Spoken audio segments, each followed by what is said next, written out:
Welcome,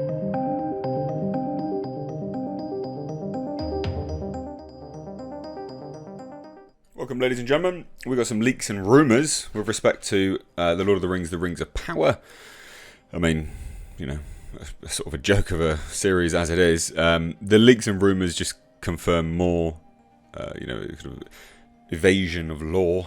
We'll just sort of erode that away and move further from that. And firmly solidify that this is just simply fan fiction. So this article's down below. Please do check it out. New Lord of the Rings, The Rings of Power leaks detail Galadriel's rage and plot information about Halbrand. She was never really a rageful character. Yeah. Never mind. I'll just change that, why not? So a brand new set of leaks from The Lord of the Rings, The Rings of Power show off a new scene and detail Galadriel's rage. Look, I would say like spoilers, but I don't think many people care, but obviously spoilers.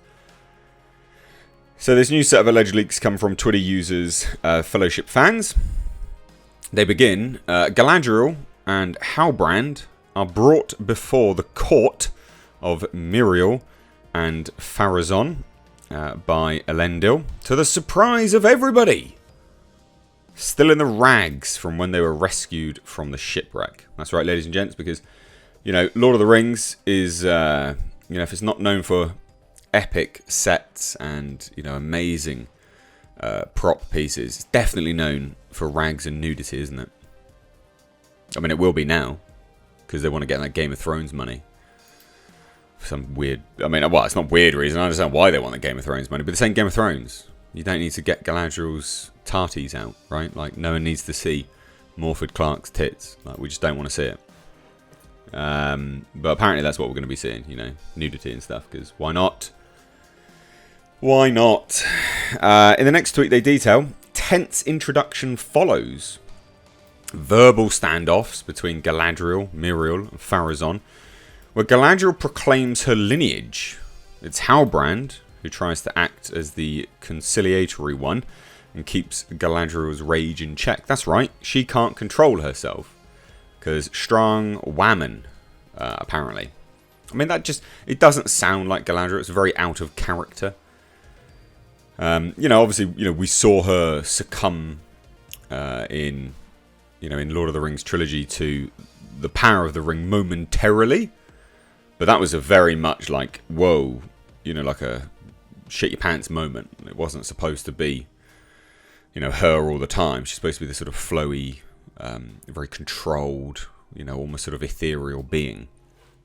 But apparently here, other people have got to keep her in check because she's so strong. Strong and powerful. So anyway, they're both then marched off to their quarters or jail, unconfirmed, by guards, during which time Halbrand secretly gets a dagger from Elendil. And this is when Galadriel fights off guards. Not when she arrives to Numenor. So finally they add, in the trailer, the Númenóreans are saving Galadriel and Halbrand from the shipwreck. And during their voyage to Numenor, all three, Elendil, Halbrand and Galadriel, become closer. Alright. It's interesting. They would then reveal more about Halbrand and the scene where Galadriel is being rescued from the sea on their YouTube channel. So look, you can check it out on the, in the article, which is linked down below. They claim Halbrand potentially either causes one of the shipwrecks out at sea or saves Galadriel, only leaving everyone else on the ship to die. Right. I mean, obviously, we're hearing this stuff. Execution's everything, but it doesn't sound like they're going to execute it very well. Now, this leak actually comes after Prime Video provided a first look at the TV series The Vanity Fair, where Galadriel is described as thousands of years younger, as angry and brash as she is clever, and certain that evil is looming closer than anyone realizes. Her wading into combat to fight off guards should also not come as a surprise, as the Vanity Fair article detailed that Galadriel would be the commander of the Northern armies. On top of that, in the first trailer, Galadriel is shown leading men into combat on horseback, as well as climbing what appears to be a glacier or a mountain in full armor, which I hate. So both of these scenes I really dislike. So this scene I sort of take umbrage with just due to the practicality of the situation. She's leading men into armour. They've obviously been riding for some time. And the horses aren't dirty. And I know that it doesn't matter to a lot of people, but to me that's detail, and details matter. Especially if you're trying to sell something as an actual world that's lived in. You know, if you look at, go back to the original Lord of the Rings, I mean, like, it was pretty filthy. Like, it was dirty, people looked gross. But it all added to that lived-in feel. Like, it does matter. Again, I know it doesn't matter to a lot of people. But to me, I'm looking at this bloody great white horse, and I'm like, I mean, I can literally see it kicking up dirt. And it would have been riding before this shot was taken. Why did they clean it off? Do you know what I mean? Like, it's just weird. And details matter. Like, if they're not paying attention to these details, then what other details are they not paying attention to? Well, we know, aren't we? Literally everything. So this leak also appears to back up a previous leak from Fellowship fans that detailed that Miriel would be in charge of Numenor rather than Pharazôn. So that's the other thing, right? Like, they're swapping characters out. Back in December, Fellowship fans detailed that Pharazôn will be Miriel's chief advisor and will unexpectedly defer to Miriel's seniority. But for the most part, he acted like he was in charge, but not king. Great. Good. Why? Why would you change that?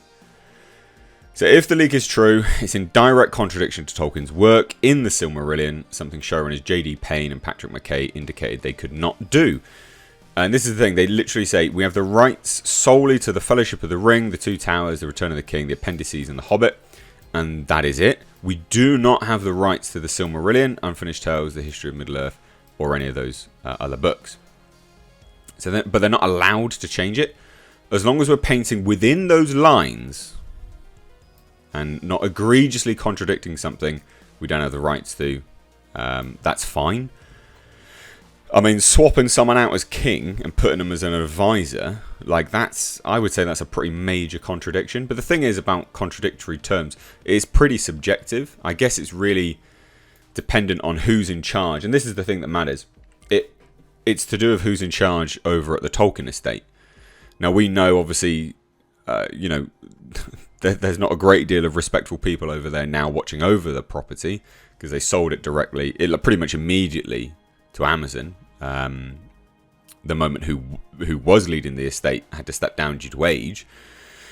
And then, they sold that for like 250 million. And then said the only stipulation which sort of indicates that they do give a crap is them going, oh yeah, sorry, you can't actually adapt those things that you just brought the rights to. It's like the ultimate troll. But it also backs Amazon into a corner for what they can actually adapt. Which means they're ultimately set up to fail in the first place, but also set up to piss off the fans, which seems really dumb. Which actually then indicates just the greed over at the Tolkien estate right now, because they don't care that the fans are going to be screwed over. Which is a real shame, actually. Like, a massive shame. Now, like I said, if the leak is true, it makes McKay out to be a liar, because Tolkien's writings about Miriel and Pharazôn are actually quite detailed. In the Silmarillion, Pharazôn marries his cousin, Miriel, against her will in order to usurp the Númenórean throne. So, I mean, it's pretty specific. Tolkien would write, and it came to pass that Tar Palantir grew weary of grief and died. He had no son but a daughter only, whom he named Miriel in the Elven tongue. And to her now, by right and the laws of the Númenóreans, came to sceptre. But Pharazôn took her to wife against her will, doing evil in this and evil also in that the laws of Númenor did not permit the marriage, because obviously cousins, even in the royal house of those more nearly akin than cousins in the second degree. And when they were wedded, he seized the sceptre into his own hand, taking the title of Ar-Pharazôn, and the name of his queen he changed to Ar-Zimrafel. So it's pretty obvious, like it's pretty clear cut, and that's a direct contradiction of that. So it's a massive shame. And then as well, Galadriel doesn't have fits of rage. It's actually Pharazôn, which is pretty clear cut as well. So great was the anger of Ar-Pharazôn at these tidings, and as he pondered long in secret, his heart was filled with the desire of power, unbounded, and the sole dominion of his will. And he determined, without counsel of the Valar, or the aid of any wisdom but his own, that the title of King of Men he would himself claim, and would compel Sauron to become his vassal and his servant, for in his pride he deemed that no king should ever arise so mighty as to vie with the heir of Arendil. So, look, this is all rumour at this point in time, but it pretty much confirms what we'd already known. Major contradictions, major leaps from the lore, and just pissing in the fans' faces, basically. So it's a shame, isn't it? But let me know what you guys think down below. If you're new here, do hit subscribe. Again, please do actually hit subscribe. Check you're subscribed if you think you are, because YouTube is unsubscribing people. So just double check. Turn the bell notifications on to all. If you don't get notified, follow me over on Twitter at MissDateReviews, because I share my videos over on Twitter. You can find a link to that in the description box. But thanks so much, ladies and gents. Hope you have a great day. Take care now.